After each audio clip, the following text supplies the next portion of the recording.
বিসমিল্লাহির রহমানির রহিম।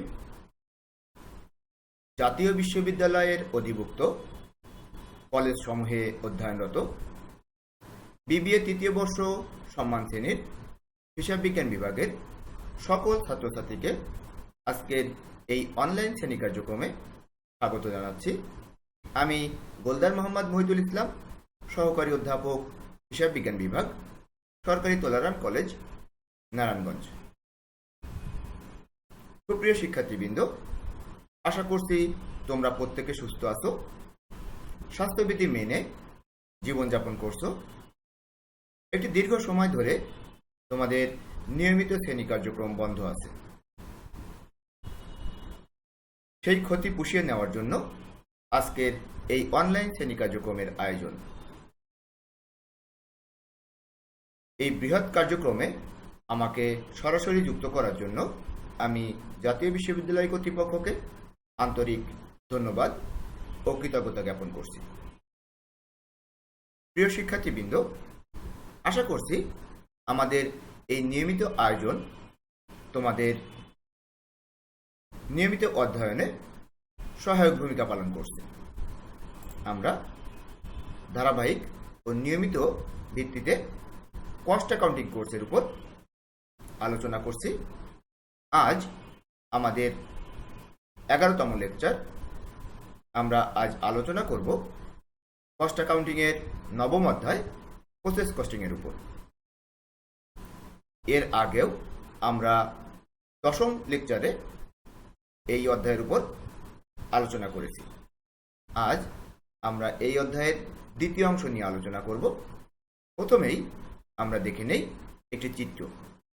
এখানে একটি কটন শিল্পের উদাহরণ দেওয়া হয়েছে, কিভাবে ক্ষেত থেকে তুলার মাধ্যমে সুতা তৈরি হয় এবং সুতা থেকে কাপড় তৈরি হয়, ধাপে ধাপে সেটি এখানে উল্লেখ করা হয়েছে। এটি হলো প্রসেস। একটি প্রসেস থেকে চূড়ান্ত পণ্য অন্য প্রসেসের কাঁচামাল হিসেবে ব্যবহৃত হয় এবং সেইখান থেকে আবার আরেকটি চূড়ান্ত পণ্য বের হয়ে পরবর্তী প্রসেসের কাঁচামাল হিসেবে ব্যবহৃত হয় এবং সর্বশেষ ধাপে যে পণ্যটি তৈরি হয় সেটিকেই আমরা বলছি চূড়ান্ত পণ্য। তাহলে আমরা দেখে নেই আমাদের আজকের আলোচনায় কি কি বিষয়গুলো অন্তর্ভুক্ত থাকবে। সমতুল্য উৎপাদন বা ইকুইভ্যালেন্ট প্রোডাকশন, প্রক্রিয়া ব্যয় হিসাবে FIFO and weighted average method এর প্রভাব, সমতুল্য উৎপাদন বিবরণী বা statement of equivalent production, first in first out method, weighted average cost price method এবং এই দুটি মেথডের মধ্যে তুলনামূলক বিশ্লেষণ আমরা দেখব এবং সাথে সাথে আমরা দেখব কিছু গুরুত্বপূর্ণ বিষয় যেগুলো এই অধ্যায়ের সাথে সম্পর্কযুক্ত এবং আমরা আরও দেখব কিছু গাণিতিক সমস্যা। তাহলে আমরা মূল আলোচনায় চলে যাই। প্রথমেই আমরা আলোচনা করব সমতুল্য উৎপাদন বা ইকুইভ্যালেন্ট প্রোডাকশন কি সেটি নিয়ে। উৎপাদন প্রক্রিয়ার প্রধান বৈশিষ্ট্য হচ্ছে একটি নির্দিষ্ট সময় শেষে কিছু অসমাপ্ত কার্য অথবা চলতি কার্য, যেটাকে আমরা ওয়ার্ক ইন প্রোগ্রেস বলি, এই অসমাপ্ত কার্য বা চলতি কার্যের একককে সমাপ্ত দ্রব্যের এককে রূপান্তর করাকে সমতুল্য উৎপাদন বা ইকুইভ্যালেন্ট প্রোডাকশন বলে। অর্থাৎ যতটুকু উৎপাদন হয়েছে একটি পণ্য সেটিকে আমরা যদি চূড়ান্ত পণ্যের রূপান্তরিত করতে চাই তাহলে সেটিকে যেভাবে আমরা ক্যালকুলেট করি সেটিকেই আমরা বলছি ইকুইভ্যালেন্ট প্রোডাকশন। আমরা মনীষীদের সংজ্ঞা দেখি ইকুইভ্যালেন্ট প্রোডাকশন সম্পর্কে তারা কি বলেছেন। ফিশার অ্যান্ড ফ্র্যাঙ্ক এর মতে the equivalent number of complete units that could be produced from the quantity of input used. আরেকজন মনীষীর সংজ্ঞা দেখি আমরা এখানে মূলত দেখব ICMA অফিসিয়াল টার্মিনোলজিতে ইকুইভ্যালেন্ট প্রোডাকশন বলতে তারা কি বুঝিয়েছেন। The principle applies when operation costs are being apportioned between work in process and completed output. অর্থাৎ যে পণ্যটি আংশিকভাবে তৈরি হয়েছে সেটিকে যদি আমরা চূড়ান্ত পণ্যে কনভার্ট করতে চাই তাহলে কতটুকু হয় সেটিকেই আমরা বলছি ইকুইভ্যালেন্ট প্রোডাকশন। এখন আমরা ইকুইভ্যালেন্ট প্রোডাকশন কিভাবে নির্ণয় করতে হয় সেটি দুটি সূত্র দেখে নিই। ইকুইভ্যালেন্ট কমপ্লিট ইউনিটস সমান work in process into degree of completion. আবার আরো বলছি equivalent units equal to physical units into work done during the period. এই দুটি সূত্রের মাধ্যমে আমরা ইকুইভ্যালেন্ট প্রোডাকশন ক্যালকুলেট করতে পারি। এখন আমরা একটি উদাহরণ দেখে নেই, তাহলে আমাদের এই বিষয়টি আরো বেশি পরিষ্কার হবে। মনে করি একটি উৎপাদনকারী প্রতিষ্ঠান জানুয়ারি মাসে 1000 একক কাঁচামাল নিয়ে উৎপাদন শুরু করল। সেখান থেকে 600 ইউনিট চূড়ান্ত পণ্য তৈরি হলো এবং 400 ইউনিট পণ্য তৈরি হলো, যেটি 50% তৈরি হলো। তাহলে এখন আমরা আমাদের প্রকৃত উৎপাদনের পরিমাণ কত দেখাবো, 600 ইউনিট নাকি 1000 ইউনিট? এটি দুটির কোনোটিই যদি আমরা দেখাই তাহলে সেটি যুক্তিসঙ্গত হবে না। তাহলে যুক্তিসঙ্গত হতে হলে আমাদের বাকি যে 400 ইউনিট 50% উৎপাদিত হয়েছে সেটিকে আমাদের ইকুইভ্যালেন্ট প্রোডাকশনে কনভার্ট করতে হবে। অর্থাৎ 400 ইউনিট যেহেতু 50% উৎপাদন হয়েছে, তাহলে 400 ইউনিট ইন্টু 50% সমান 200 ইউনিট। সেটি আমরা আগের 600 ইউনিট চূড়ান্ত পণ্যের সাথে যোগ করব, তাহলে আমাদের মোট হবে 800 একক বা 800 ইউনিট। তাহলে 800 ইউনিট যদি আমরা ধরি সেটি কিন্তু অধিক যুক্তিসঙ্গত হবে। এটিকেই আমরা বলছি ইকুইভ্যালেন্ট প্রোডাকশন। তাহলে আশা করি ইকুইভ্যালেন্ট প্রোডাকশন সম্পর্কে একটি পরিষ্কার ধারণা তোমাদের তৈরি হয়ে গেল। এবার আমরা চলে যাই সমতুল্য উৎপাদন বিবরণী বা স্টেটমেন্ট অফ ইকুইভ্যালেন্ট প্রোডাকশন বলতে আমরা কি বুঝি। সমতুল্য উৎপাদন বিবরণী দুটি পদ্ধতিতে প্রস্তুত করা যায়। সেই দুটি পদ্ধতি কি কি সেটি আমরা দেখে নেই। একটি হলো first in first out method, আরেকটি হলো weighted average cost price method. তাহলে আমরা এখন দেখব এই দুটি পদ্ধতিতে কিভাবে আলাদা আলাদাভাবে এটি প্রস্তুত করা হয়। প্রথমেই আসি first in first out method. সেখানে কি কি বিষয়গুলো আমাদের লক্ষ্য রাখতে হবে সেটি আমরা প্রথমে দেখে নেই। এই পদ্ধতির শর্ত হলো ওপেনিং স্টকের ডিগ্রি অফ কমপ্লিশনের মাত্রা সমাপনী মাত্রা অবশ্যই থাকতে হবে। অর্থাৎ ডিগ্রি অফ কমপ্লিশন এখানে কিন্তু অবশ্যই উল্লেখ থাকতে হবে। এক্ষেত্রে পূর্বে যত কাজ হয়েছে তারপর থেকে ধরা হয়, অর্থাৎ যেখানে শেষ হয়েছে সেখান থেকে আমরা শুরু করি। এক্ষেত্রে যত একক সংশ্লিষ্ট প্রক্রিয়া থেকে পরবর্তী প্রক্রিয়ায় স্থানান্তরিত হবে তার 2 ভাগে ভাগ করে ফেলি আমরা। একটিকে আমরা বলছি ওপেনিং স্টক, আরেকটি আমরা বলছি কমপ্লিটলি প্রসেসড। কমপ্লিটলি প্রসেসড আমরা ক্যালকুলেট করি transfer to next process minus opening stock. এই কমপ্লিটলি প্রসেসড বলতে আমরা বুঝাচ্ছি এই নির্দিষ্ট পিরিয়ডে কতটুকু ফুললি প্রসেসড হয়েছে সেটিকে আমরা বুঝাচ্ছি। ওপেনিং স্টকের পৃথকভাবে ব্যয় নির্ণয় করি আমরা কিভাবে সেটি আমরা দেখে নেই। কস্ট অফ ওপেনিং স্টক সমান previous cost plus current cost. এখানে বলে রাখি প্রিভিয়াস কস্টটা আগে থেকেই ক্যালকুলেট করা থাকে, আর কারেন্ট কস্টটা আমাদের এই পিরিয়ডে ক্যালকুলেট করতে হয়। কস্ট পার ইকুইভ্যালেন্ট ইউনিট এটি আমরা কিভাবে ক্যালকুলেট করি সেটি আমরা একটি সূত্রের মাধ্যমে দেখি। Cost incurred during the current period, অর্থাৎ বিগত যে খরচ হয়েছে, বিগত পিরিয়ডে যেটি খরচ হয়েছে সেটি কিন্তু আমরা এখানে নিয়ে আসবো না। আমরা এখানে নিয়ে আসবো cost incurred during the current period, বর্তমান পিরিয়ডে যতটুকু খরচ হয়েছে সেটি, আর আমরা সেটিকে ভাগ দিব ইকুইভ্যালেন্ট ইউনিটস দিয়ে, যেটি আমরা আগে দেখলাম যে ইকুইভ্যালেন্ট ইউনিট কিভাবে ক্যালকুলেট করতে হয়, সেই ইউনিট দিয়ে আমরা এটিকে ভাগ দিব। তাহলে আমরা cost per equivalent unit calculate করতে পারব। তাহলে আমরা ফার্স্ট ইন ফার্স্ট আউট মেথডে একটি উদাহরণ দেখে নেই, তাহলে আমাদের এই মেথড সম্পর্কে আরো ভালো ধারণা আসবে। যেমন এখানে বলা আছে opening stock 2800 unit, degree of completion ম্যাটেরিয়ালের ক্ষেত্রে 60%, লেবার 40%, ওভারহেড 40%। তাই যদি হয় সেক্ষেত্রে ওপেনিং স্টক সমাপ্ত এককে পরিণত করতে প্রয়োজন হবে যতটুকু আমাদের আগে শেষ হয়েছে তার থেকে বাকিটা, অর্থাৎ 60% ম্যাটেরিয়াল যেহেতু আগেই কমপ্লিট হয়ে আছে, 100 থেকে আমরা 60 বাদ দিব, তাহলে আমাদের বাকি যতটুকু থাকে সেটি হলো 40%। লেবার 40% কমপ্লিট হয়ে আছে আগে থেকে, তাহলে 100 থেকে 40% বাদ দিব, তাহলে যেটা থাকে সেটি হলো 60%।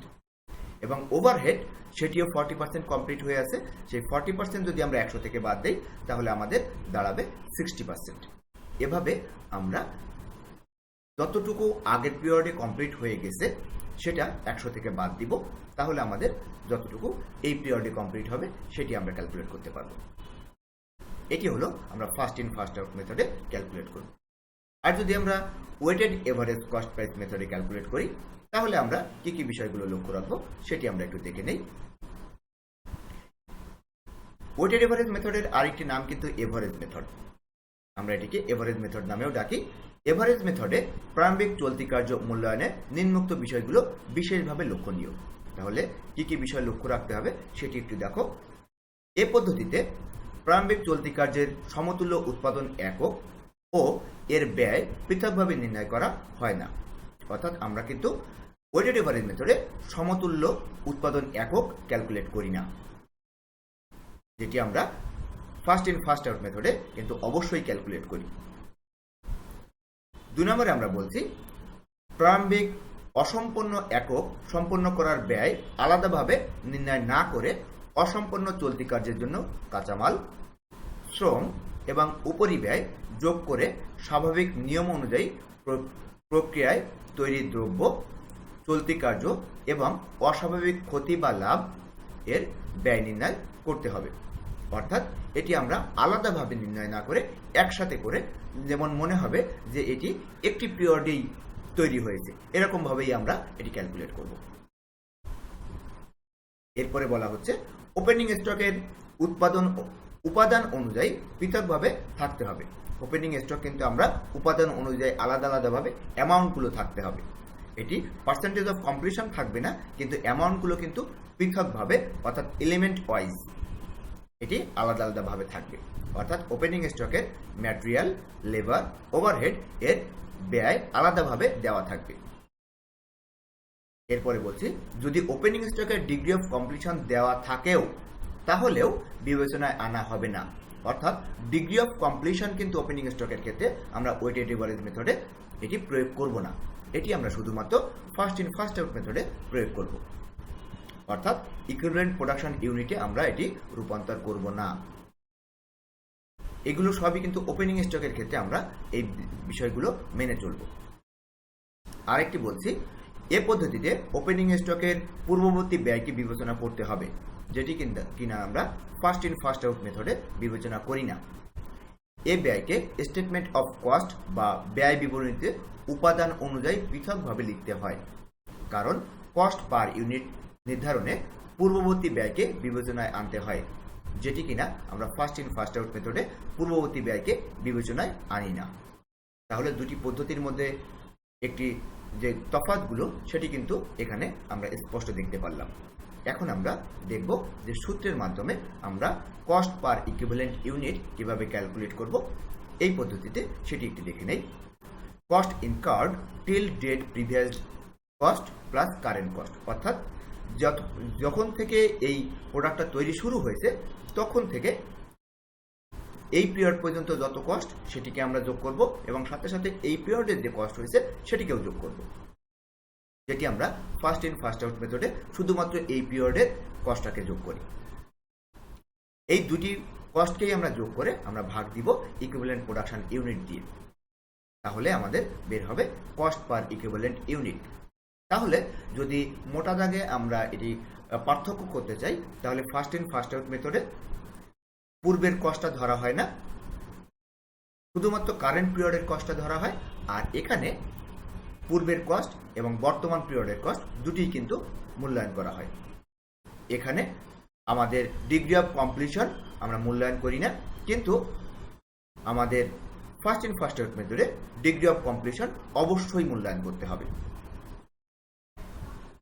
তাহলে এবার আমরা দেখে নেই এই দুটি পদ্ধতির মধ্যে যে প্রক্রিয়া ব্যয় হিসেবে ফার্স্ট ইন ফার্স্ট আউট এবং ওয়েটেড এভারেজ মেথডে কি প্রভাব সেটি আমরা ছকের মাধ্যমে দেখি, তাহলে এটি আরো বেশি স্পষ্ট হবে। ইকুইভ্যালেন্ট প্রোডাকশন নির্ণয় করতে আমরা ইকুইভ্যালেন্ট প্রোডাকশন নির্ণয় যখন আমরা করি তখন ফার্স্ট ইন ফার্স্ট আউট মেথডে যখন সমতুল্য উৎপাদন নির্ণয় করা হবে তখন প্রারম্ভিক মজুত পণ্যের অসম্পূর্ণ অংশের জন্য ইকুইভ্যালেন্ট প্রোডাকশন ইউনিট নির্ণয় করতে হয়। অর্থাৎ কেবলমাত্র অসম্পূর্ণ কাজই এখানে দেখাতে হবে, অর্থাৎ আগে যে অংশ কমপ্লিট হয়ে গেছে সেটি কিন্তু আমরা দেখাবো না, আমরা দেখাবো যতটুকু অসম্পূর্ণ সেটি। আর ওয়েটেড এভারেজ মেথডে আমরা বলছি যখন সমতুল্য উৎপাদন নির্ণয় করা হবে তখন প্রারম্ভিক মজুত পণ্যের অসম্পূর্ণ অংশের জন্য ইকুইভ্যালেন্ট প্রোডাকশন ইউনিট নির্ণয় করার প্রয়োজনই হয় না, আমরা এটি ইকুইভ্যালেন্ট প্রোডাকশন ইউনিট ক্যালকুলেটই করি না। 2 নম্বরে আমরা বলছি স্টেটমেন্ট অফ কস্ট নির্ণয়। ফার্স্ট ইন ফার্স্ট আউট পদ্ধতিতে স্টেটমেন্ট অফ কস্ট নির্ণয় করার সময় প্রারম্ভিক মজুত পণ্যের ব্যয় যোগ হবে না, এক্ষেত্রে শুধুমাত্র চলতি ব্যয়ের ভিত্তিতেই একক ব্যয় নির্ণয় করা হবে। ওয়েটেড এভারেজ মেথডের ক্ষেত্রে আমরা বলছি এই পদ্ধতিতে স্টেটমেন্ট অফ কস্ট নির্ণয় করার সময় প্রারম্ভিক মজুত পণ্যের ব্যয়ের সাথে চলতি ব্যয় যোগ করে মোট ব্যয়ের ভিত্তিতে একক ব্যয় নির্ণয় করতে হবে। 3 নম্বরে আমরা বলছি স্টেটমেন্ট অফ ইভালুয়েশন এ ব্যয় নির্ণয় প্রদর্শন। স্টেটমেন্ট অফ ইভালুয়েশন করার সময় ওপেনিং ইনভেন্টরি এর সম্পাদিত অংশ এবং চলতি বছরে নতুনভাবে শুরু করা কার্য আলাদাভাবে দেখাতে হবে, একসাথে দেখাতে পারবো না। আর ওয়েটেড এভারেজ মেথডের ক্ষেত্রে আমরা বলছি স্টেটমেন্ট অফ ইভালুয়েশন করার সময় ওপেনিং ইনভেন্টরি এবং চলতি বছরের সম্পাদিত কাজের অংশ আলাদাভাবে নির্ণয় করতে হবে না, এক্ষেত্রে একসাথে মোট উৎপাদিত পণ্যের ব্যয় নির্ণয় করা হয়। তাহলে দুইটি পদ্ধতির যে বৈশিষ্ট্য সেটি কিন্তু আমরা এখানে দেখে ফেললাম এবং প্রক্রিয়া ব্যয় হিসেবে এদের যে প্রভাব সেটিও আমরা দেখে ফেললাম। তাহলে এখন আমরা যদি এই দুটি পদ্ধতির তুলনামূলক বিশ্লেষণ করতে চাই তাহলে কিন্তু আমরা বেশ কয়েকটি জিনিস এখানে আনতে পারি। একটি হলো ওপেনিং ওয়ার্ক ইন প্রোগ্রেস এর এলিমেন্ট ওয়াইজ পৃথকভাবে দেওয়া থাকলে ডিগ্রি অফ কমপ্লিশন বা সমাপনী মাত্রা দেওয়া থাকলে যে কোনো পদ্ধতি প্রয়োগ করা যায়। অর্থাৎ যদি এলিমেন্ট ওয়াইজ টাকা দেওয়া থাকে তাহলে আমরা ওয়েটেড এভারেজ মেথড ফলো করব, যদি ডিগ্রি অফ কমপ্লিশন দেওয়া থাকে তাহলে আমরা first in first out method follow করব। কিন্তু যদি দুটোই দেওয়া থাকে তাহলে সেক্ষেত্রে কিন্তু আমরা দুটো যে কোনোটি আমরা প্রয়োগ করতে পারি। ফার্স্ট ইন ফার্স্ট আউট মেথডের ক্ষেত্রে ডিগ্রি অফ কমপ্লিশন অবশ্যই থাকতে হবে, আর ওয়েটেড এভারেজ মেথডের ক্ষেত্রে আমরা বলছি এলিমেন্ট ওয়াইজ কস্টগুলো অবশ্যই থাকতে হবে। ওপেনিং ওয়ার্ক ইন প্রোগ্রেস দেওয়া না থাকলে ফার্স্ট ইন ফার্স্ট আউট এবং ওয়েটেড এভারেজ মেথড উভয়ই কিন্তু একই, কারণ এদের মূল পার্থক্য কিন্তু ওপেনিং ওয়ার্ক ইন প্রোগ্রেস নিয়ে। আর বলছি সমাপনী মজুত পণ্য মূল্যায়নের ক্ষেত্রে ফার্স্ট ইন ফার্স্ট আউট এবং ওয়েটেড এভারেজ মেথড একই হবে। তার মানে দুটি পদ্ধতির মধ্যে মূলত তফাৎ কিন্তু ওপেনিং ওয়ার্ক ইন প্রোগ্রেস নিয়ে, সেটি কিন্তু এখানে খেয়াল রাখতে হবে। তাহলে আমরা সমতুল্য উৎপাদন একক নির্ণয়ে কয়েকটি গুরুত্বপূর্ণ বিষয় যেটি আমাদের জেনে রাখা দরকার এই অধ্যায়ের অঙ্ক করার ক্ষেত্রে, সেগুলো কিন্তু আমরা একটু দেখে নিতে পারি। একটি হলো প্রত্যক্ষ কাঁচামাল বা ডিরেক্ট ম্যাটেরিয়াল। যদি প্রক্রিয়া একটি থাকে তবে ম্যাটেরিয়াল একটি থাকবে, অর্থাৎ একটি প্রসেস থাকলে ম্যাটেরিয়াল একটি থাকবে। যদি প্রক্রিয়া দুটি থাকে, অর্থাৎ যদি একাধিক প্রক্রিয়া থাকে তবে ম্যাটেরিয়াল সাধারণত দুটি থাকে। একটিকে আমরা বলছি ম্যাটেরিয়াল 1 যা পূর্ববর্তী প্রক্রিয়া থেকে আনিত, আরেকটি বলছি আমরা ম্যাটেরিয়াল 2 যা সংশ্লিষ্ট প্রক্রিয়াতে সংযুক্ত করা হয়। তবে প্রশ্নে যদি ম্যাটেরিয়াল অ্যাডেড কথাটি উল্লেখ না থাকে তাহলে ম্যাটেরিয়াল একটি হবে এবং সেটি পূর্ববর্তী প্রক্রিয়া থেকে স্থানান্তরিত হবে। অর্থাৎ ম্যাটেরিয়াল যদি একটি হয় তাহলে সেটি পূর্ববর্তী প্রক্রিয়া থেকে আসবে, আর যদি ম্যাটেরিয়াল দুটি হয় তাহলে একটি পূর্ববর্তী প্রক্রিয়া থেকে আসবে, আরেকটি সংযুক্ত হবে বর্তমান প্রক্রিয়ায়। ডিগ্রি অফ কমপ্লিশন বা সমাপনী মাত্রা, এটি সম্পর্কে কিছু গুরুত্বপূর্ণ তথ্য দেখে নেই। ম্যাটেরিয়াল 1 এর সমাপনী মাত্রা বা ডিগ্রি অফ কমপ্লিশন সর্বদা 100%, কারণ এটি পূর্ববর্তী প্রক্রিয়া থেকে স্থানান্তরিত এবং এটি পূর্ববর্তী প্রক্রিয়ার চূড়ান্ত পণ্য। পূর্ববর্তী প্রক্রিয়া থেকে কিন্তু এটি ফিনিশড গুডস হিসেবে আসতেছে, ফলে এটি কিন্তু 100% কমপ্লিট হয়েই আসতেছে। কিন্তু ম্যাটেরিয়াল 2 এর ক্ষেত্রে ডিগ্রি অফ কমপ্লিশন দেওয়া থাকবে, তবে প্রশ্নে ম্যাটেরিয়াল 2 কিন্তু উল্লেখ থাকবে না, এক্ষেত্রে ম্যাটেরিয়াল অ্যাডেড কথাটি উল্লেখ থাকবে। ডিগ্রি অফ কমপ্লিশন দেওয়া থাকলে পার্সেন্ট অনুযায়ী আমরা ধরব, আর ডিগ্রি অফ কমপ্লিশন যদি দেওয়া না থাকে তাহলে লেবার অ্যান্ড ওভারহেডে যে পার্সেন্ট দেওয়া থাকবে সেই পার্সেন্ট অনুযায়ী আমরা ধরব। তাহলে এই তথ্যগুলো কিন্তু আমাদের অবশ্যই মনে রাখতে হবে, এটি কিন্তু গুরুত্বপূর্ণ তথ্য। এছাড়াও আরো কিছু গুরুত্বপূর্ণ আমরা তথ্য দেখে নেই। ক্লোজিং ওয়ার্ক ইন প্রোগ্রেস এর ক্ষেত্রে ম্যাটেরিয়াল 1 সর্বদাই 100% ধরতে হবে, ম্যাটেরিয়াল 2 লেবার এবং ওভারহেডের পার্সেন্ট অনুযায়ী আমরা ধরব। স্ক্র্যাপ ইউনিটস বা ধ্বংসাবশেষ ডিগ্রি অফ কমপ্লিশন দেওয়া থাকলে সে অনুযায়ী ধরতে হবে। এই স্ক্র্যাপ ইউনিটকে আমরা দুইটি ভাগে বিভক্ত করি, একটিকে আমরা বলছি নর্মাল লস, আরেকটিকে আমরা বলছি abnormal loss. Normal loss equivalent production ইউনিটে আসে না, তাই এর জন্য কোনো আলাদা হিসাব সংরক্ষণ করতে হয় না। এর জন্য গুড ইউনিট বা ভালো এককের উপর যে চার্জ সেই চার্জ অনুযায়ী আমরা ধরি, অর্থাৎ ভালো এককের মধ্যে এটি বন্টন করে দেই। তবে নর্মাল লসে যদি কোনো স্ক্র্যাপ ভ্যালু থাকে তাহলে তা ম্যাটেরিয়াল 1, ম্যাটেরিয়াল 2, লেবার এবং ওভারহেড যে কোনো একটি থেকে বাদ দেওয়া যেতে পারে। অর্থাৎ আমরা যদি আমাদের নর্মাল লসে যে স্ক্র্যাপগুলো থাকবে সেটি বিক্রি করে যদি আমরা কোনো অর্থ পাই সেটি আমরা এখান থেকে বাদ দিব, তবে ম্যাটেরিয়াল 1 থেকে বাদ দেওয়াই সব থেকে উত্তম, যেটি আমাদের আগের প্রসেস থেকে এসেছে। তবে এক্ষেত্রে ফুটনোট দিতে হবে, কিন্তু অবশ্যই ফুটনোটে উল্লেখ করতে হবে যে আমরা কোথা থেকে বাদ দিলাম। আর বলছি abnormal loss degree of completion দেওয়া থাকলে সে অনুযায়ী ইকুইভ্যালেন্ট প্রোডাকশন ইউনিট নির্ণয় করতে হবে। ডিগ্রি অফ কমপ্লিশন দেওয়া না থাকলে সর্বদা 100% ধরতে হবে। অ্যাবনর্মাল গেইনের ক্ষেত্রে সর্বদা 100% ধরতে হবে। তার মানে অ্যাবনর্মাল লসের ক্ষেত্রে আমরা ডিগ্রি অফ কমপ্লিশনের মাধ্যমে ইকুইভ্যালেন্ট প্রোডাকশন ইউনিট নির্ণয় করতে পারি, আর যদি দেওয়া না থাকে তাহলে 100% ধরব। তবে অ্যাবনর্মাল গেইন যদি হয় সেটি অবশ্যই 100% ধরব। তাহলে এই বিষয়গুলো কিন্তু আমাদের অবশ্যই মাথায় রাখতে হবে যখন আমরা ম্যাথমেটিক্যাল প্রবলেমগুলো করব তখন। তাহলে আমরা এখন ম্যাথমেটিক্যাল প্রবলেমে চলে যাই। আমরা প্রথমেই একটি প্রবলেম দেখি।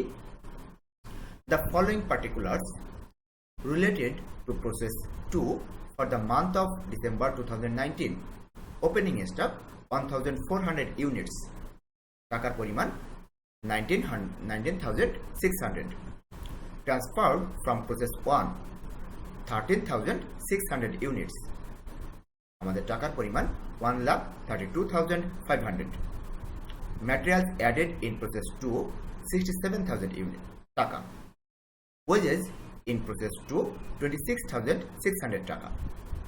Overhead incurred in process 2 13,100 টাকা. Units scrapped in the process 2 during the period 500 units. Degree of completion as follows.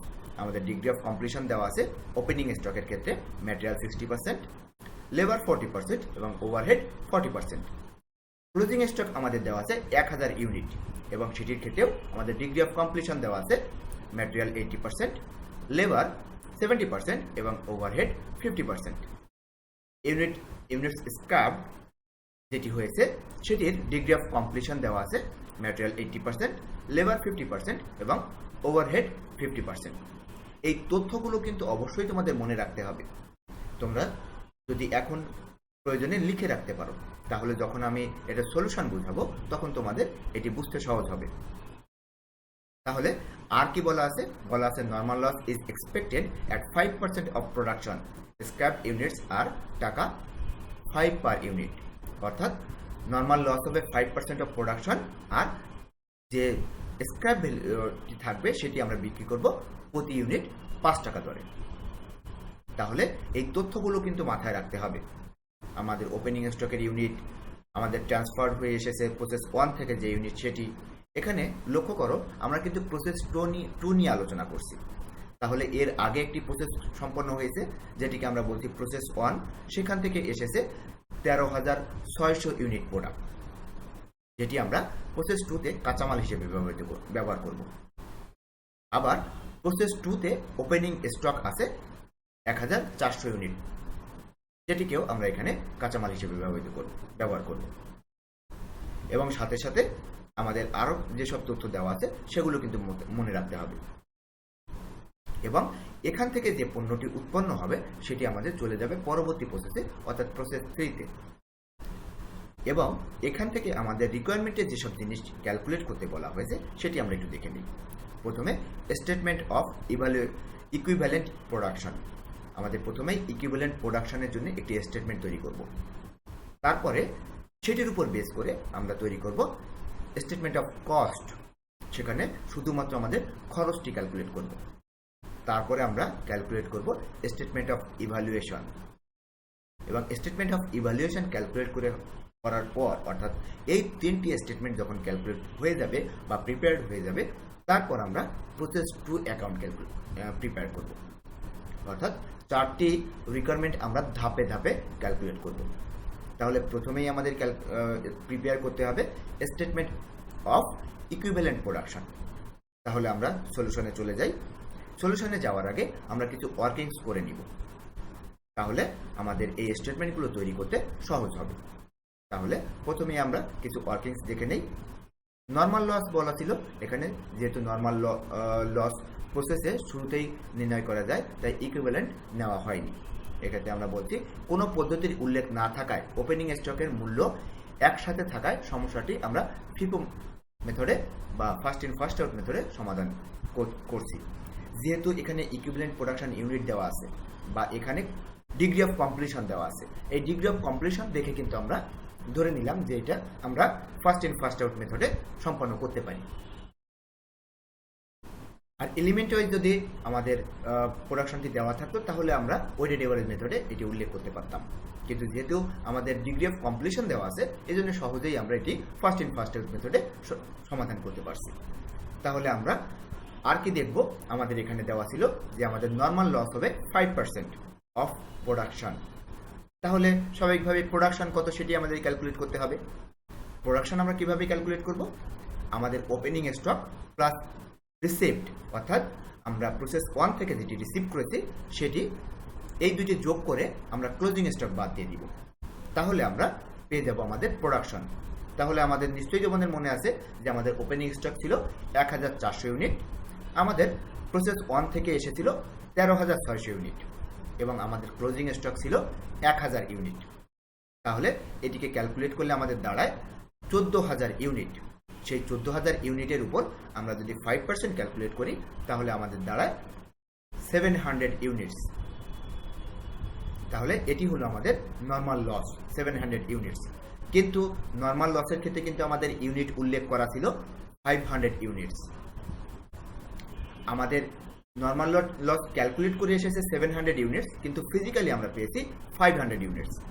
তাহলে বাকি যে 200 ইউনিট সেটি কিন্তু আসলে নর্মাল লস হয়নি।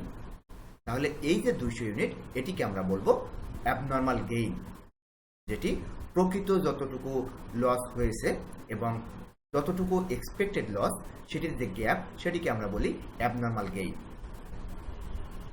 এরপরে আমরা বলছি ইউনিটস ট্রান্সফার টু প্রসেস 3, অর্থাৎ পরবর্তী ধাপে আমরা যে পণ্যটি পাঠাবো সেটিকে আমরা বলছি units transfer to process 3 and completed process during the period. এবং এই পিরিয়ডে অর্থাৎ প্রসেস 2-তে কতটুকু কমপ্লিট হয়েছে সেটি আমরা ক্যালকুলেট করে দেখব। তাহলে প্রথমে আমরা দেখি ট্রান্সফার টু প্রসেস 3, প্রসেস 3-তে আমরা কতটুকু আমরা পাঠাবো। তাহলে টোটাল ইনপুট আমাদের ছিল 15000 ইউনিট। 15000 ইউনিট কিভাবে আমরা ক্যালকুলেট করলাম? আমাদের ওপেনিং স্টক ছিল 1400 ইউনিট আর আমাদের প্রসেস 1 থেকে পেয়েছিলাম 13600, এই মিলে হলো আমাদের 15000 ইউনিট। এখান থেকে আমাদের অ্যাকচুয়াল স্ক্র্যাপ যেটি বের হয়েছে বা normal loss, actual normal loss যেটি বের হয়েছে সেটি হলো 500 ইউনিট। আর আমাদের ক্লোজিং স্টক যেটি বের হয়েছে সেটি হলো 1000 ইউনিট। তাহলে এই দুইটি যদি আমরা বাদ দিয়ে দেই তাহলে আমরা পেয়ে যাই আমাদের কত ইউনিট আমরা প্রসেস 3-তে ট্রান্সফার করতে পারছি। তাহলে আমরা প্রসেস 3-তে ট্রান্সফার করতে পারছি 13500 ইউনিট প্রোডাক্ট।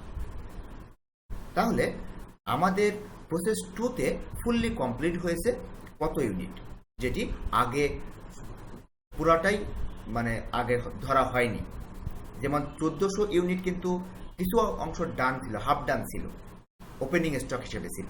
কিন্তু 13,500 থেকে যদি আমরা এই 1400 ইউনিট বাদ দিয়ে দিই তাহলে 12,100 ইউনিট, এই 12,100 ইউনিট কিন্তু আমরা একদম শুরু থেকেই প্রসেস 2তেই কমপ্লিট করেছি।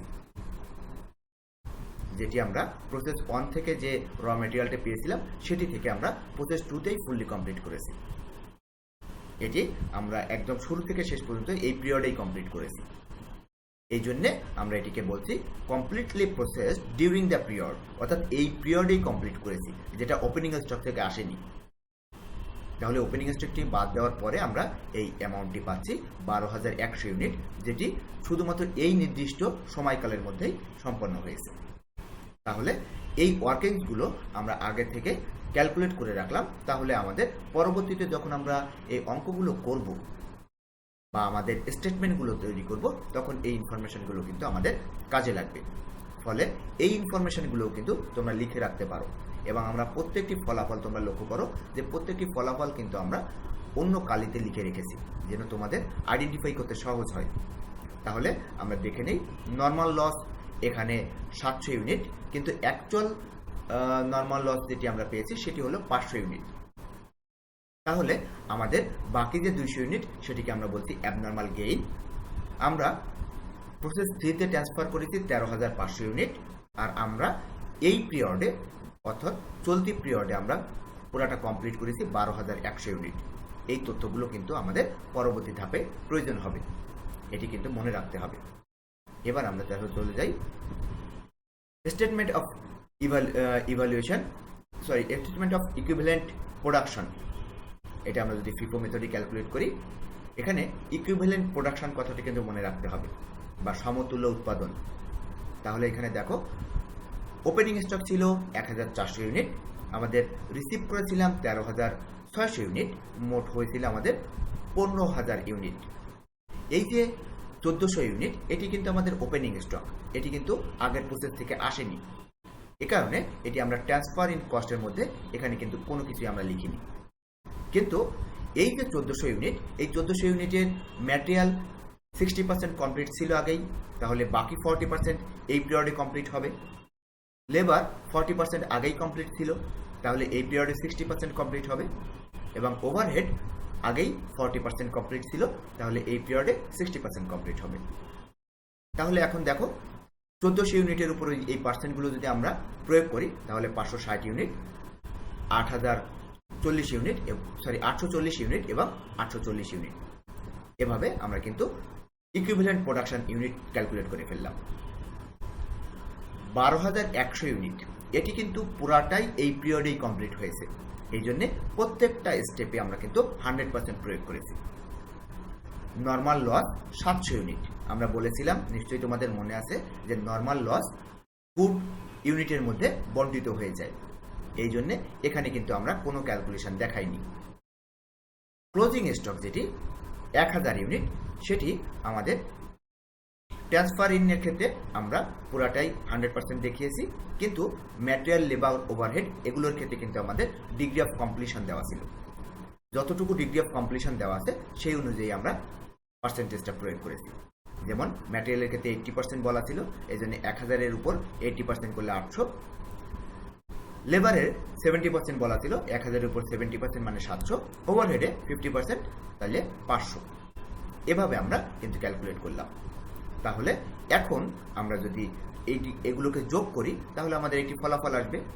এই ফলাফল থেকে আমাদের অ্যাবনর্মাল গেইন যেটি সেটি বাদ দিয়ে দিব।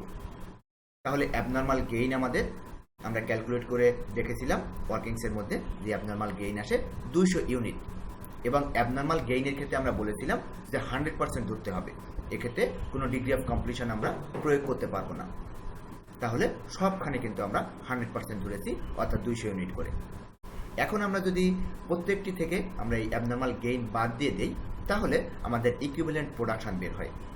যেমন ট্রান্সফার ইন কস্টের ক্ষেত্রে আমাদের ইকুইভ্যালেন্ট প্রোডাকশন 12,900 ইউনিট, ম্যাটেরিয়ালের ক্ষেত্রে 13,260 ইউনিট, লেবার 13,440 ইউনিট এবং ওভারহেডের ক্ষেত্রে 13,240 ইউনিট। এভাবে কিন্তু আমরা আমাদের ইকুইভ্যালেন্ট প্রোডাকশন ক্যালকুলেট করে ফেললাম। এই স্টেটমেন্টটিকে বলছি আমরা ইকুইভ্যালেন্ট প্রোডাকশন ইউনিটের স্টেটমেন্ট অফ ইকুইভ্যালেন্ট প্রোডাকশন, যেটি আমরা ফিফো মেথডে ক্যালকুলেট করলাম, যেহেতু এটি আমাদের ডিগ্রি অফ কমপ্লিশন দেওয়া আছে। এরপরে আমরা স্টেটমেন্ট অফ কস্ট দেখব। এখানে আমরা কস্টটি ক্যালকুলেট করব, শুধুমাত্র কস্টগুলা এবং পার ইউনিট কস্ট আমরা ক্যালকুলেট করব। যেহেতু এর আগেই আমাদের ইকুইভ্যালেন্ট প্রোডাকশন ক্যালকুলেট হয়ে গেছে, এখন আমরা সেই ইকুইভ্যালেন্ট প্রোডাকশন ইউনিট দিয়ে আমাদের কস্টকে ভাগ করব, তাহলে আমাদের পার ইউনিট কস্ট ক্যালকুলেট হবে। যেমন এখানে আমরা প্রথমেই দেখি ওপেনিং স্টক দেওয়া ছিল 19,600 টাকা। কারেন্ট পিরিয়ডে যে ব্যয় হয়েছে সেটি হলো ট্রান্সফার্ড ইন কস্ট দেওয়া ছিল 1,32,500 টাকা। সেই 1,32,500 টাকা থেকে আমরা বলেছিলাম যে আমাদের স্ক্র্যাপ বিক্রি করে যদি কোনো টাকা আসে সেটা আমরা এখান থেকে বাদ দিব, এবং এটি আমরা ফুটনোটে দেখাবো। তাহলে ফুটনোটে কিন্তু আমাদের উল্লেখ করতে হবে যে আমরা এটি ট্রান্সফার ইন কস্ট থেকে বাদ দিলাম, এবং ট্রান্সফার ইন কস্ট থেকে বাদ দেওয়ার পর আমাদের কস্টটি দাঁড়ালো 1,29,000 টাকা। তোমাদের নিশ্চয়ই মনে আছে আমরা স্টেটমেন্ট অফ ইকুইভ্যালেন্ট প্রোডাকশন থেকে পেয়েছিলাম যে ট্রান্সফার ইনের যে ইকুইভ্যালেন্ট প্রোডাকশন সেটি হলো 12,900 ইউনিট। তাহলে 1,29,000 টাকাকে যদি আমরা 12,900 দিয়ে ভাগ করি তাহলে আমাদের পার ইউনিটের কস্ট বের হবে 10 টাকা। একই নিয়মে ম্যাটেরিয়ালের ক্ষেত্রে আমাদের কস্ট ছিল 67,000 টাকা, ইকুইভ্যালেন্ট প্রোডাকশন ইউনিট ছিল 13,260 ইউনিট, ভাগ করলে 5.05279, এটি হলো আমাদের কস্ট দাঁড়ায় পার ইউনিট। সেই একই নিয়মে আমরা লেবার এবং ওভারহেড ক্যালকুলেট করছি, এবং আমরা যদি এই সবগুলো কস্টকে যোগ করি তাহলে আমাদের টোটাল কস্ট দাঁড়ায় 2,55,300 টাকা। আর এই পার ইউনিট সবগুলো পার ইউনিটকে যদি আমরা যোগ করে দেই তাহলে আমাদের পার ইউনিট কস্ট দাঁড়ায় 18 টাকা, অর্থাৎ 18.02137 টাকা পার ইউনিট। তাহলে এভাবে আমরা স্টেটমেন্ট অফ কস্ট ক্যালকুলেট করব, যেখান থেকে আমরা পার ইউনিট প্রোডাক্টের কস্ট ক্যালকুলেট করতে পারবো। এরপরে আমরা চলে যাব আমাদের আরেকটি স্টেটমেন্ট, যেটিকে আমরা বলছি স্টেটমেন্ট অফ ইভ্যালুয়েশন। এখানে আমরা পার ইউনিট কস্ট প্রয়োগ করে আমাদের প্রতিটি আইটেম ওয়াইজ কত টাকা খরচ হচ্ছে সেটি আমরা ক্যালকুলেট করব। যেমন তোমাদের নিশ্চয়ই মনে আছে যে ম্যাটেরিয়ালের ওপেনিং স্টক আমরা ক্যালকুলেট করেছিলাম 560 ইউনিট, যেটি আমাদের ইকুইভ্যালেন্ট প্রোডাকশনে আমরা ক্যালকুলেট করেছিলাম, এবং আমরা কস্ট শিটে বা স্টেটমেন্ট অফ কস্টে ক্যালকুলেট করলাম যে আমাদের পার ইউনিট ম্যাটেরিয়ালের কস্ট 5.05279। তাহলে এটি দিয়ে যদি আমরা গুণ করি তাহলে আমাদের কস্ট দাঁড়ায় 2,830। এর আগে আমরা কস্ট অফ ওপেনিং স্টক যেটি 19,600 সেটি আমরা আলাদা করে লিখে রাখছি। আর এখন আমরা যেগুলো লিখছি ম্যাটেরিয়াল, লেবার, ওভারহেড, সেটি আমরা পার ইউনিট কস্ট দিয়ে আমাদের ইকুইভ্যালেন্ট প্রোডাকশন ইউনিট গুণ করে করে আমরা টোটাল কস্টটা বের করছি। তাহলে আমাদের এই তিনটি থেকে টোটাল কস্ট বের হলো 5,323 টাকা। তাহলে আমরা যদি আমাদের ওপেনিং স্টক যেটি 19,600 তার সাথে আমাদের কস্ট অফ কমপ্লিটেড ইউনিটের কস্ট যোগ করি তাহলে আমাদের দাঁড়ায় 24,923 টাকা, যেটিকে আমরা বলছি total cost of completed opening stock 24,923 টাকা।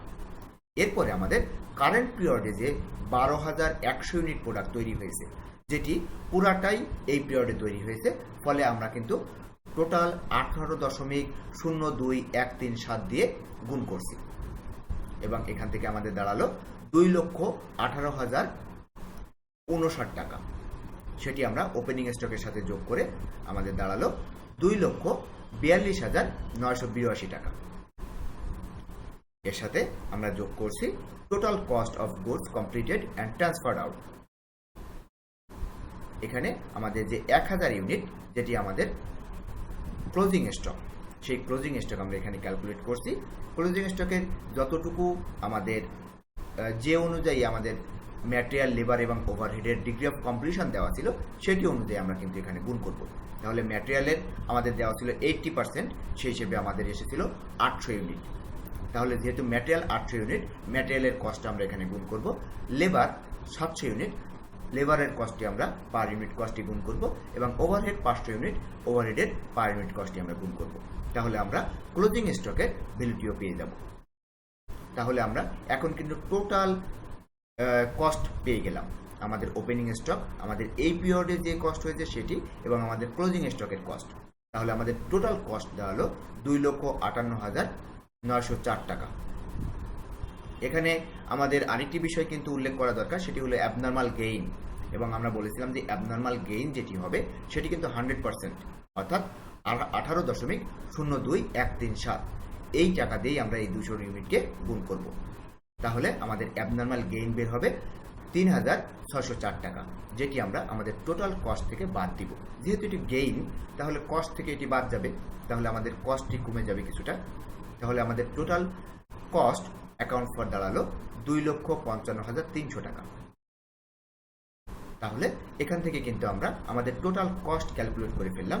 এলিমেন্ট ওয়াইজ কিন্তু আমরা, বা আমাদের প্রত্যেকটি আইটেম ওয়াইজ কিন্তু আমরা কিন্তু পেয়ে গেলাম, এবং সেটির ওপেনিং স্টক, সেটির এই পিরিয়ডে যেটি তৈরি হয়েছে এবং সেটির ক্লোজিং স্টক সবগুলোই কিন্তু আমরা এই স্টেটমেন্টের মাধ্যমে পেয়ে গেলাম।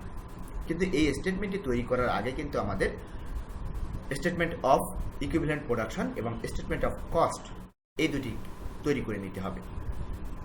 তাহলে এখন আমরা দেখি আমাদের প্রসেস 2 এর অ্যাকাউন্টটি যদি আমরা এখন দেখি, তাহলে দেখো ওপেনিং স্টক আমাদের দেওয়া ছিল 1400 ইউনিট, যেটি 19,600 টাকা। আমাদের প্রসেস 1 থেকে এসেছিল 13,600 ইউনিট, যেটি আমাদের কস্ট দেওয়া ছিল 1,32,500। এছাড়াও আমাদের ম্যাটেরিয়াল, লেবার, ওভারহেড যেটি এই পিরিয়ডে যুক্ত হয়েছে সেটির কস্ট আমরা এখানে যুক্ত করছি। আমরা ক্রেডিট সাইডে নর্মাল লস ক্যালকুলেট করছি, যেহেতু 700 ইউনিট এবং প্রত্যেকটি আমাদের বলা ছিল যে 5 টাকা দরে স্ক্র্যাপটি আমরা বিক্রি করতে পারবো। তাহলে আমরা বিক্রি করছি 3,500 ইউনিট 500 টাকায়, এবং প্রসেস 3-তে আমরা ট্রান্সফার করছি 13,500 ইউনিট প্রোডাক্ট, যেটি আমরা ক্যালকুলেট করে দেখেছি আগেই যে 2,42,982 টাকা। এবং ক্লোজিং স্টকের ভ্যালু আমাদের দাঁড়িয়েছিল 15,922 টাকা। তাহলে এই সবগুলোকে যোগ করলে আমাদের দাঁড়ায়, আমাদের প্রোডাকশন দাঁড়ায় 15,200 আর আমাদের কস্ট দাঁড়ায় 2,62,404 টাকা। তাহলে এখান থেকে কিন্তু আমরা পেয়ে গেলাম আমাদের কস্ট এবং প্রোডাকশন, এবং আমরা ডেবিট সাইড এবং ক্রেডিট সাইড সেটিও আমরা কিন্তু দেখলাম। এবং সাথে সাথে আমাদের যেহেতু 15,000 ইউনিটে 15,200 ইউনিট তৈরি হয়েছে, তাহলে বাকি 200 আমাদের অ্যাবনর্মাল গেইন, এবং সেই অ্যাবনর্মাল গেইনটি আমরা ডেবিট সাইডে দেখাবো। তাহলে আমাদের কস্ট কিছুটা কমে যাবে, এবং আমরা ব্যালেন্স কিন্তু সবগুলোর ক্ষেত্রে মিলে গেল। তাহলে এভাবেই আমরা ফার্স্ট ইন ফার্স্ট আউট মেথডে এটি কিন্তু ক্যালকুলেট করতে পারি। আমরা যদি ওয়েটেড এভারেজ মেথডে এই অঙ্কটি দেখি, বা আমাদের আরেকটি অঙ্ক যদি ওয়েটেড এভারেজ মেথডে দেখি, তাহলে আমরা কিছু ইনফরমেশন দেখে নিই। আমরা আরেকটি প্রবলেম দেখি, প্রবলেম 2। এখানে দুটি প্রসেসের কথা বলা আছে। Product A passed through 3 process in January 1, 2019. The following information is obtained in respect of process 2. আমাদের প্রোডাক্ট এ 3টি প্রসেসের মধ্যে দিয়ে যায়, এবং আমরা কিন্তু করছি প্রসেস 2 যেটি, সেটি ক্যালকুলেশন। ওপেনিং স্টক দেওয়া আছে 2,800 ইউনিট, যেটির ভ্যালু দেওয়া আছে কিন্তু এলিমেন্ট ওয়াইজ আলাদা আলাদা করে। ম্যাটেরিয়াল 700, লেবার 150 এবং ওভারহেড 350, এই মিলে 1200। ডিগ্রি অফ কমপ্লিশন দেওয়া আছে, যদিও এটি আমাদের প্রয়োজন নাই, কারণ আমরা ওয়েটেড এভারেজ মেথডে ডিগ্রি অফ কমপ্লিশন প্রয়োগ করি না। ট্রান্সফার ফ্রম প্রসেস 1 থেকে এসেছে 14,000 ইউনিট, যেটি প্রত্যেকটি 1 টাকা দরে, এবং আমরা প্রসেস 3-তে ট্রান্সফার করব 12,000 ইউনিট। ডিরেক্ট ম্যাটেরিয়াল আমাদের প্রসেস 2-তে যুক্ত হয়েছে 1,560 টাকা, ডিরেক্ট লেবার যুক্ত হয়েছে 2,000 টাকা, প্রোডাকশন ওভারহেড যুক্ত হয়েছে 4,400 টাকা, 2,000 ইউনিট স্ক্র্যাপ তৈরি হয়েছে প্রসেস 2-তে, এবং ক্লোজিং স্টক 2,800 ইউনিট। তার ডিগ্রি অফ কমপ্লিশন দেওয়া আছে 80% ম্যাটেরিয়াল, 60% লেবার, ওভারহেড দেওয়া আছে 60%। নর্মাল লস বলা আছে 1,400 ইউনিট, অ্যাবনর্মাল লস 600 ইউনিট, এবং আমরা যে স্ক্র্যাপ বিক্রি করব সেটি 2 টাকা পার পিস। তাহলে এখান থেকে কিন্তু আমরা আমাদের সকল তথ্য পেয়ে গেলাম। এখন আমরা এটি যদি ওয়েটেড এভারেজ মেথডের মাধ্যমে ক্যালকুলেট করতে চাই, যেহেতু এখানে আমাদের এলিমেন্ট ওয়াইজ কস্টগুলো দেওয়া আছে ওপেনিং স্টকের ক্ষেত্রে, তাহলে আমরা কিন্তু খুব সহজেই ওয়েটেড এভারেজ মেথডটি প্রয়োগ করতে পারি। যদিও এখানে কিন্তু ডিগ্রি অফ কমপ্লিশনও দেওয়া আছে, ফলে এটা ফার্স্ট ইন ফার্স্ট আউট মেথডেও প্রয়োগ করতে পারতাম, কিন্তু যেহেতু আমরা ফার্স্ট ইন ফার্স্ট আউট মেথডে আগে একটি অঙ্ক দেখেছি, এখন আমরা ওয়েটেড এভারেজ মেথডে এই অঙ্কটি দেখব।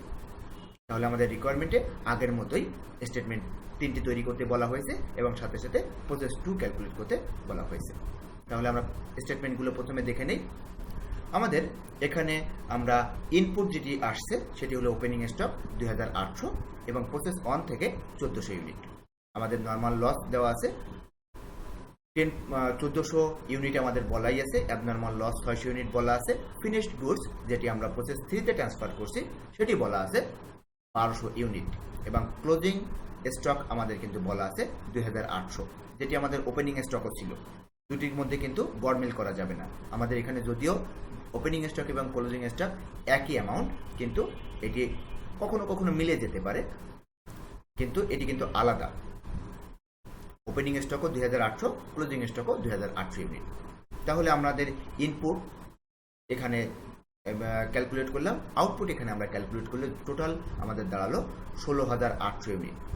এবং এখান থেকে যদি আমরা ম্যাটেরিয়াল, লেবার, ওভারহেড আলাদা আলাদা করে দেখি, তাহলে কিন্তু আমরা দেখতে পারি যে আমাদের যেহেতু ওপেনিং স্টক আমরা 1400 ইউনিট আগেই বলা আছে, আর প্রসেস 1 থেকে যেটি এসেছে সেটি তো ফুললি কমপ্লিট হয়ে এসেছে, এই জন্যে এটি আমরা 100% প্রয়োগ করছি।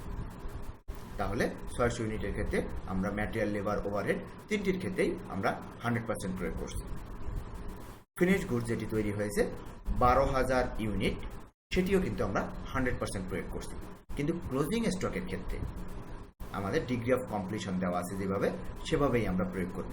অর্থাৎ 2800 ইউনিটের উপর আমরা 80% প্রয়োগ করব, তাহলে 2240। 60% প্রয়োগ করলে 1680 এবং ওভারহেডের ক্ষেত্রে 60% প্রয়োগ করলে 1680।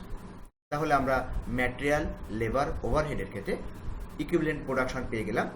ম্যাটেরিয়ালের ক্ষেত্রে 14840, লেবারের ক্ষেত্রে 14280 এবং ওভারহেডের ক্ষেত্রে 14280। এই অ্যামাউন্টগুলো কিন্তু আমাদের পরবর্তী ধাপে লাগবে। তাহলে যদিও ফার্স্ট ইন ফার্স্ট আউট মেথডে কিন্তু আমরা ভিন্ন প্রক্রিয়া করেছিলাম, দুটি সিস্টেম কিন্তু আলাদাভাবে মনে রাখতে হবে যে ফার্স্ট ইন ফার্স্ট আউট মেথডে আমরা কিভাবে ক্যালকুলেট করলাম এবং ওয়েটেড এভারেজ মেথডে আমরা কিভাবে ক্যালকুলেট করলাম। এবার আমরা চলে যাই আমাদের পরবর্তী স্টেটমেন্ট, আমাদের স্টেটমেন্ট অফ কস্ট। এখানে ওপেনিং স্টকের কস্ট ম্যাটেরিয়াল ওয়াইজ আলাদা দেওয়া ছিল, এলিমেন্ট ওয়াইজ। যেমন ম্যাটেরিয়ালে বলা ছিল 700, লেবারে বলা ছিল 150, ওভারহেডে বলা ছিল 350, এই মোট বলা ছিল 1200। প্রসেস 1 থেকে যে 1400 ইউনিট এসেছে যেটি প্রত্যেকটাই 1 টাকা করে বলা ছিল, তাহলে 1400 টাকা। আর কারেন্ট কস্ট যেটি ইনকার্ড হয়েছে ম্যাটেরিয়ালের ক্ষেত্রে, লেবারের ক্ষেত্রে, ওভারহেডের ক্ষেত্রে, সেটি কিন্তু এলিমেন্ট ওয়াইজ আলাদা আলাদা আমাদের দেওয়া ছিল, সেটি সেই হিসেবে আমরা এখানে লিখেছি এবং সবগুলোকে আমরা যোগ করে দিলে আমরা টোটালটি পেয়ে গেলাম। আমাদের ম্যাটেরিয়ালের ক্ষেত্রে 16260, লেবারের ক্ষেত্রে 2150, ওভারহেডের ক্ষেত্রে 4750 এবং সবগুলোকে যোগ করলে 23160। এখন এখান থেকে যদি আমাদের স্ক্র্যাপ যেটি 1400 ইউনিট সেটি যদি বাদ দেই, 1400 ইউনিট প্রত্যেকটি বলা আছে 2 টাকা করে আমরা বিক্রি করতে পারবো, তাহলে 28000 টাকায় আমরা বিক্রি করতে পারবো, 2800 টাকা, 2800 টাকায় আমরা বিক্রি করতে পারবো। তাহলে আমাদের 23160 টাকা থেকে 2800 টাকা বাদ দিব, তাহলে আমাদের টোটাল কস্ট দাঁড়াবে 20360 টাকা। তাহলে এটিকে যদি আমরা আমাদের ইকুইভ্যালেন্ট প্রোডাকশন দিয়ে ভাগ করি এলিমেন্ট ওয়াইজ আলাদা আলাদা ম্যাটেরিয়ালের ক্ষেত্রে, লেবারের ক্ষেত্রে এবং ওভারহেডের ক্ষেত্রে, তাহলে কিন্তু আমাদের ইকুইভ্যালেন্ট প্রোডাকশন কিন্তু আমরা আমাদের আগের যে শীট অর্থাৎ cost of statement of equivalent production, সেখান থেকে আমরা যে অ্যামাউন্টগুলো পেয়েছিলাম সেই অ্যামাউন্ট দিয়ে এই কস্টগুলোকে এখন আমরা ভাগ করলে আমাদের পার ইউনিট ইকুইভ্যালেন্ট কস্ট সেটি কিন্তু আমরা ক্যালকুলেট করতে পারব এবং সেটিই কিন্তু আমাদের সর্বনিম্ন যে রো সেই রোতে আমরা ক্যালকুলেট করে দেখিয়েছি। তাহলে আমরা স্টেটমেন্ট অফ কস্ট থেকে পার ইউনিটের খরচ পেয়ে গেলাম। এখন আমরা স্টেটমেন্ট অফ ইভ্যালুয়েশন সেটি দেখব। এক্ষেত্রে আমরা দেখো যে ফিনিশ স্টক আমাদের দেওয়া আমরা ক্যালকুলেট করেছিলাম 12,000 ইউনিট। এই 12,000 ইউনিটের উপর আমরা ম্যাটেরিয়ালের যে পার ইউনিট কস্ট সেটি প্রয়োগ করব, লেবারের পার ইউনিট কস্ট প্রয়োগ করব, ওভারহেডের পার ইউনিট কস্ট প্রয়োগ করব। অ্যাবনর্মাল লসের ক্ষেত্রেও আমরা ম্যাটেরিয়াল, লেবার, ওভারহেড আলাদা আলাদাভাবে প্রয়োগ করব। শুধুমাত্র ক্লোজিং স্টকের ক্ষেত্রে মনে রাখতে হবে, যেহেতু ক্লোজিং স্টক 100% কিন্তু তৈরি হয়নি, তাহলে এক্ষেত্রে দুটি জিনিস গুণ করতে হবে। একটি হলো এই 2800 ইউনিটের উপরে প্রথমে আমরা কত পার্সেন্ট কমপ্লিট হয়েছে সেটি প্রয়োগ করব, তারপরে সেটির সাথে আমরা পার ইউনিটের কস্ট গুণ করব। তাহলে আমাদের এলিমেন্ট ওয়াইজ আমাদের ক্লোজিং স্টক কার কত খরচ সেটি বের হবে। তাহলে এই ব্যাপারটি আরেকবারে আমি বলি, লক্ষ্য করো, এখানে আমরা 2800 ইউনিটের সাথে ম্যাটেরিয়ালের ক্ষেত্রে বলা ছিল 80% কমপ্লিট, তাহলে 80% গুণ করব এবং 80% গুণ করার পরে যেটি আসবে সেটির উপরে আমরা আবার পার ইউনিট ম্যাটেরিয়ালের যে কস্ট শিট থেকে বের হয়েছে সেটি গুণ করব। এভাবে আমরা ম্যাটেরিয়ালের কস্টটি ক্যালকুলেট করব ক্লোজিং স্টকের ক্ষেত্রে। লেবার, ওভারহেড একই নিয়মে আমরা ক্যালকুলেট করব।